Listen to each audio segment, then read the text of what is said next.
बिस्मिल्लाहिर्रहमानिर्रहीम। अस्सलाम वालेकुम। आप मेरा यूट्यूब चैनल 786 इंग्लिश पॉइंट देख रहे हैं। मैं मोहम्मद शफीक।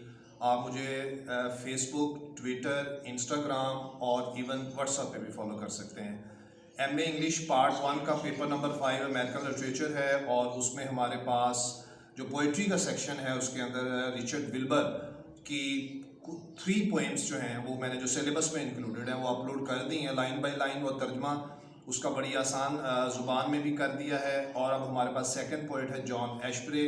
उसकी एक पोएम जो है वो ऑलरेडी अपलोडेड है और उसकी दूसरी पोएम जो है मेलोडिक ट्रेन्स, उस पर हम आज बात करेंगे लाइन बाय लाइन और वर्ड बाय वर्ड। उसका जो तर्जमा है वो आपको मैं पेश करूँगा। अब जॉन एशप्रे की मेलोडिक ट्रेन क्रिटिकल एप्रिसिएशन पर जाने से पहले आपको ये बताना ज़रूरी है कि वो किन टॉपिक्स पे और किन थीम्स पे बात करता है। Life and death common theme है, man versus society common theme है, उसके बाद ब्यूटी है, आर्ट है और पॉलिटिक्स है और डेथ है। ये वो रियलिस्टिक टॉपिक्स हैं जिसके ऊपर मोस्टली अमेरिकन पोइट्स बात करते हैं। तो जो पोएम आज हम ने सिलेक्ट की है क्रिटिकल एप्रिसिएशन मेलोडिक ट्रेन्स की, ये सिलेबस में शामिल है। एक पोएम पेंटर है जो ऑलरेडी अपलोडेड है। तो मेलोडिक ट्रेन्स की थोड़ी सी मैं आपको कॉन्सेप्ट बताता हूँ कि मेलोडिक ट्रेन में शायर एक ट्रेन के अंदर सफ़र कर रहे हैं और उसके पास एक लड़की बैठी हुई है छोटी, जिसने टॉय वॉच यानी खिलौनों वाली घड़ी पहनी हुई है और वो टाइम पूछती है पोइट से।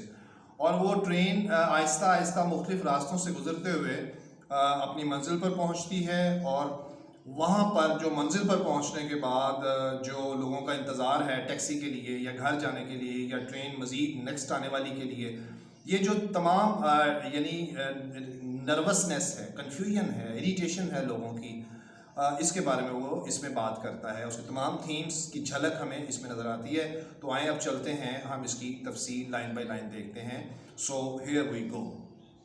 Melodic trains critical appreciation. The melodic trains by Ashbery is a highly philosophical poem. Melodic trains John Ashbery की एक बहुत आला दर्जे की फ़िलोसॉफिकल पोएम है। Ashbery stands prominent among his literary rivals. Ashbery खड़ा है बड़ा नुमाया अपने जो लिटरेरी राइवल्स हैं उसके अदबी रकीब हैं, just because of his mastery in the art of presenting realistic issues.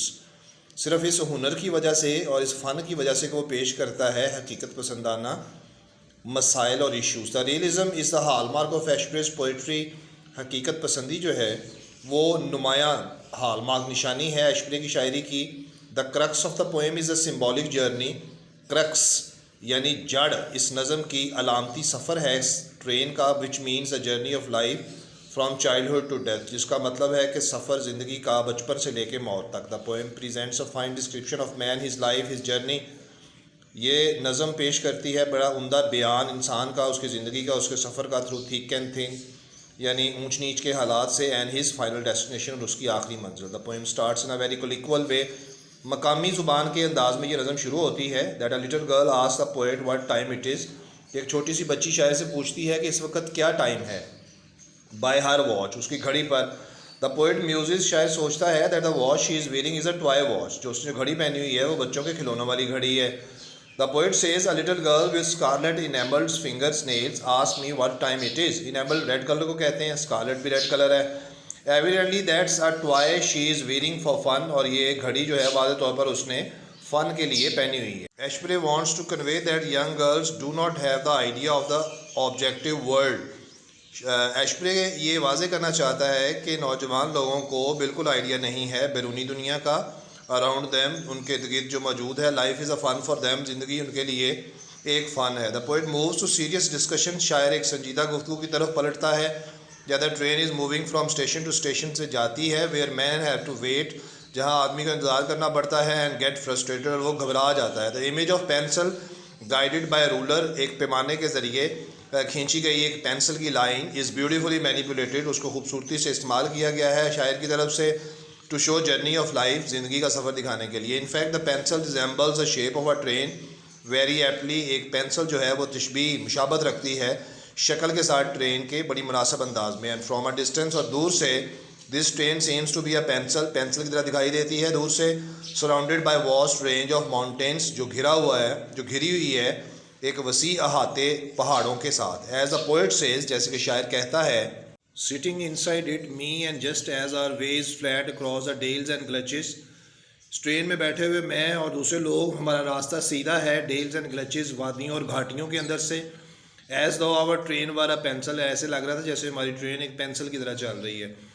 The way is flat, रास्ता सीधा है, but there are ups and downs, ऊंच नीच भी रास्ते में है। These are the challenges of life, ज़िंदगी के ये चैलेंजेस हैं। Whereas sitting in a train and waiting to reach the destination creates, जबकि ट्रेन में बैठना, इंतज़ार करना और पहुंचना अपनी मंजिल पर पैदा कर देता है काइंड ऑफ मोनोटनी, एक तरह की उकताहट। The poet says only the wait in station is vague, गैर वाज़े है स्टेशन पे इंतज़ार करना, एंड डायमेंशन लेस, और बगैर पैमाइश के, लाइक वन सेल्फ, जैसे वो खुद कह रहा था। How do they decide how much time to spend in each, और लोग नहीं जानते थे, ये फैसला नहीं कर पा रहे थे कि उनको कितना वक्त वहाँ गुजारना है। In the same way Shakespeare also has presented the 7 stages of man, इसी की तरह शेक्सपियर ने भी 7 स्टेजेस ज़िंदगी की बयान की हैं। He says in all the world stage, अपनी एक नज़म वर्ल्ड स्टेज में वो कहता है, all the world is a stage and all the man and women merely players, महज खिलाड़ी हैं।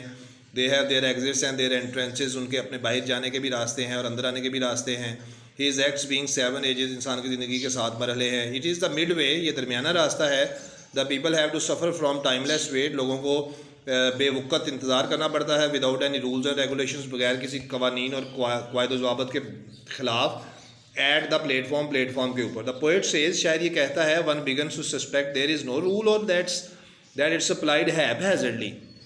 एक बंदा मुसाफिर जो है वो शुरू कर देता है ये शक करना, that there is no rule, के कोई असूल नहीं है, और that it is applied haphazardly, कहते हैं इत्तफाकिया, या ट्रेन का निज़ाम जो है वो इत्तफाकिया ही चल रहा है। In this situation people grumble, लोग शिकायत करते हैं, अगेंस्ट द सिस्टम, इस निज़ाम के ख़िलाफ़। इन रियलिटी, हकीकत में, no rules and regulations are found in railway में कोई क़वायद ज़वाबित नहीं पाए जाते। The poet gives a realistic picture of the people searching for taxi, शायर एक हकीकत पसंदाना तस्वीर पेश करता है लोगों की जो तलाश कर रहे हैं taxi. Children being sad for too much travelling, बच्चे बहुत उदास हैं ज़्यादा सफ़र से। The poet says sadness on the faces of children on the platform, concern of groans up for connections, or on another point he says why there is no little panic and disorder in world and so much unhappiness.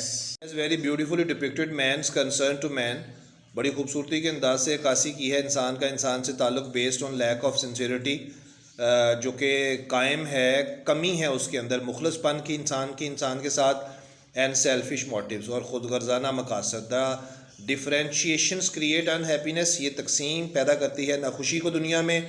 The world scenario, दुनिया के मंजरनामे में। He wants to share this grumbling, वो ये शिकायत share करना चाहता है। Though everyone is advancing towards his final destination, हर कोई अपनी आखिरी मंजिल की तरफ जा रहा है। Yet he is surrounded by frustration, लेकिन शायर घबराहट, एंजाइटीज़, फ़िक्रों और कन्फ्यूजन और परेशानियों का शिकार है। In short, any stop before the final one creates cloud of anxiety. किस्सा मुख्तसर ये है कि कोई भी क़याम आखिरी क़याम से पहले पैदा कर देता है फ़िक्र और परेशानी के बादल। We can say that people has exquisite pictorial quality, कि जो लोग हैं उनमें नुमाया मतलब देहाती खूबी है। ही पेंट्स द वर्बल पिक्चर, वो लफ्ज़ी तस्वीरें पैदा करता है, विद क्वालिटी, बड़े मेयार के साथ। ही पेंट्स द वर्बल पिक्चर्स, वो लफ्ज़ी तस्वीरें पैदा करता है, विद ग्राफिक डिटेल्स, एक तफसील के साथ, ग्राफ बनाकर, एंड एक्यूरेसी और दुरुस्तगी के साथ। The symbolic devices employed by the poet enhance it's beauties, जो अलामती तरकीबें इस्तेमाल की हैं शायर ने, वो इन्हेंस बढ़ा देती हैं इसकी खूबसूरतियों को, and add more charms to this dramatic presentations, और इजाफा कर देती हैं दिलकशी में इस ड्रामेटिक प्रेजेंटेशंस को, इस ड्रामाई पेशकश जो इस नज़म में सारी की गई है। For example, journey by train symbolises life, train के ज़रिए सफ़र ज़िंदगी की अलामत है। Different station symbolises the different stages of man's life, और मुख्तलिफ स्टेशंस अलामतें हैं मुख्तलिफ इंसान की ज़िंदगी की स्टेजेस की। Final destination refers to eternal death, और आखिरी मंजिल जो है रिफर्स हवाला देती है टू इटर्नल डेथ, एक दायमी मौत की तरफ। On one level the final destination means reaching home, एक सतह पर आखिरी मंजिल से मुराद है घर पहुंचना। On second level it means death, और दूसरी सतह पर इसका मतलब है मौत। A wonderful simile of pencil guided by ruler and imagery of photo map marks Ashbery's artistic skill, यानी पेंसिल की हैरत अंगेज़ तशबीह जो है, जो पैमाने के साथ लाइन खींची जाती है, उसकी तस्वीर एक फ़ोटो मैप मार्क्स निशानी है एशप्रे की फ़नकाराना सलाहियत की। Tower of Pisa symbolises hastiness of modern man, जो टावर ऑफ पीज़ा का उसने जिक्र किया है वो इंसान की ज़िंदगी, दौर जदीद के इंसान की ज़िंदगी की तेज़ी की तरफ इशारा है। Besides title of the poem is quite suggestive and apt. Title इस नज़म का बहुत तजवीज़ करने वाला और मुनासिब है। To the core of the theme dealt with, उस थीम के साथ जो डेल्ट विद, जो पेश किया गया है, कोर तय। देयर इज़ नो डाउट, इसमें कोई शक नहीं। The melodic train is a wonderful poem, हैरत अंगेज़ नज़म है। That falls into the category of Ashbery's masterpiece, जो एशप्रे की नुमायाँ पोएम्स की कैटेगरी में आती है। Rest of the assignments of M English part 1 paper American literature are available in the playlist of my channels, and see you next time in the next video. Bye bye.